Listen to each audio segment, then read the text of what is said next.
Stingray মাছের রোগ ও চিকিৎসা। আসসালামু আলাইকুম বন্ধুরা, স্বাগতম মাই মনস্টার ভিডিওর আরেকটি নতুন ভিডিওতে।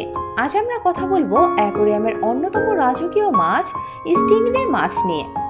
এরা যেমন সুন্দর তেমনি সংবেদনশীল। তাই আজ জানবো স্টিংরে মাছের সাধারণ রোগ, তার কারণ আর কিভাবে সহজেই চিকিৎসা করা যায়। স্টিংরে মাছ সাধারণত পরিষ্কার পানি ও শান্ত পরিবেশে ভালো থাকে, কিন্তু যখন পানির মান নষ্ট হয় অথবা খাবার ঠিকমতো হজম করতে না পারে তখন নানা ধরনের রোগ দেখা দেয়। চলো একে একে দেখে নিই সবচেয়ে সাধারণ তিনটি রোগ ও তার চিকিৎসা। 1. স্কিন ইনফেকশন, চামড়ার দাগ বা ক্ষত। স্টিংরে মাছের শরীরে যদি সাদা দাগ, লালচে ফুসকুড়ি বা ক্ষত দেখা যায় তবে বুঝতে হবে সে ব্যাকটেরিয়ায় আক্রান্ত, কারণ নোংরা পানি, অতিরিক্ত খাবার বা ফিল্টার ঠিকভাবে চলাচল না করা। চিকিৎসা: প্রথমে ট্যাঙ্কের 30% পানি পরিবর্তন করো, তারপর প্রতি 20 লিটার পানিতে 1 চা চামচ অ্যাকোয়ারিয়াম সল্ট দাও। যদি দাগ না কমে তাহলে 2 দিন পর পর মিলেফিক্স বা এপিআই ব্যাক্টের কিওর ব্যবহার করতে পারো। চিকিৎসার সময় ফিডিং কমিয়ে দাও, কারণ অতিরিক্ত খাবার দিলে ইনফেকশন বাড়ে। 2.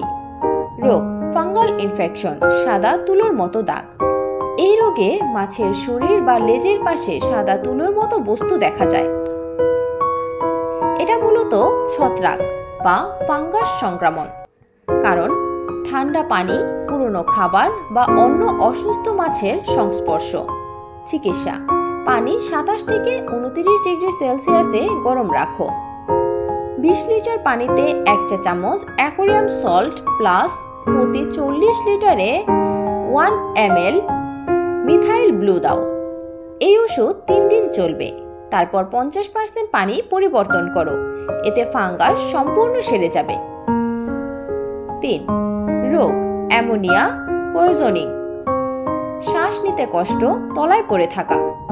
স্টিংরে মাছ হঠাৎ যদি তলায় নিস্তেজ হয়ে যায়, খাবার না খায়, দ্রুত শ্বাস নেয়, তাহলে বুঝতে হবে পানি দূষিত আর অ্যামোনিয়া লেভেল বেড়ে গেছে, কারণ পুরনো খাবার জমে থাকা, ফিল্টার বন্ধ থাকা অথবা পানি দীর্ঘদিন না বদলানো। চিকিৎসা: প্রথমে ট্যাঙ্কের 50% পানি পরিবর্তন করো, তারপর সিসিম প্রাইম বা টেট্রা অ্যাকোয়াসেফ দাও। এগুলো অ্যামোনিয়া নিরপেক্ষ করে। পাশাপাশি 2 দিন খাবার দিও না, এতে মাছের হজম স্বাভাবিক হবে। অতিরিক্ত TRIPS, prevention is better than care. Stingray মাছকে অসুস্থ হওয়া থেকে বাঁচাতে কিছুটা ছোট নিয়ম মেনে চললেই যথেষ্ট। 1. প্রতি সপ্তাহে 25% পানি পরিবর্তন। 2. ফিল্টার সবসময় চালু রাখা। 3. বেশি খাবার না দেওয়া। 4. নতুন মাছ যোগ করার আগে 2 দিন কোয়ারেন্টাইনে রাখা। 5. পানির তাপমাত্রা 26 থেকে 29 ডিগ্রিতে রাখা। এভাবে যত্ন নিলে তোমার স্টিংরে সব সময় উজ্জ্বল, সক্রিয়, সুস্থ থাকবে। বন্ধুরা, মনে রেখো, স্টিংরে শুধু বিলাসবহুল না, সে তোমার ট্যাঙ্কের সৌভাগ্যেরও প্রতীক। তাই একটু যত্ন, একটু ভালোবাসা আর পরিষ্কার পানি, এই তিনটাই তার দীর্ঘজীবনের গোপন রহস্য।